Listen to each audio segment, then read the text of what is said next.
Hey guys, welcome back to one more video. మనకి నార్మల్గా ఏంటంటే 2 జాయింట్ నెక్స్ అనేది వస్తాయి అన్నమాట. ఒక్కొక్కసారి కింద సైడ్ ఉన్న డిజైన్ వచ్చేసి హెవీగా వచ్చినప్పుడు 3 జాయింట్స్ అనేవి వస్తూ ఉంటాయి. సో ఆ 3 జాయింట్స్ని ఎలా జాయింట్ చేసుకోవాలనేది ఈరోజు వీడియోలో తెలుసుకుందాము.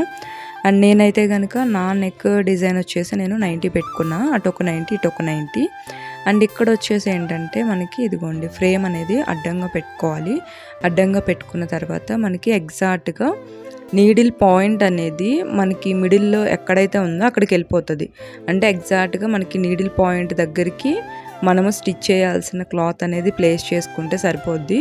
ఒకవేళ ఇన్ కేస్ కొంచెం అటు ఇటు ఉన్నా సరే మనము కంప్యూటర్లో మనము ఫ్రేమ్ అనేది అటు ఇటు మూవ్ చేసుకోవచ్చు.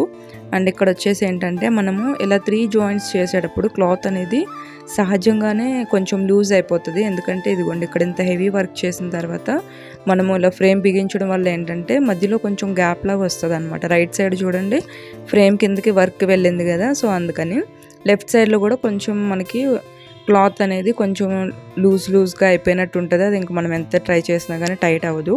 అండ్ మ్యాక్సిమం కంపల్సరీగా ఇక్కడ క్లిప్స్ అయితే మనం పెట్టుకోవాలి. ఒకవేళ ఇన్ కేస్ మనకి నడుము దగ్గర క్లాత్ అనేది ఫ్రేమ్లోకి ఫిట్టింగ్ చేయడానికి సరిపోకపోతే కనుక మీరు కొంచెం కింద క్లాత్ అనేది అటాచ్ చేసుకోండి.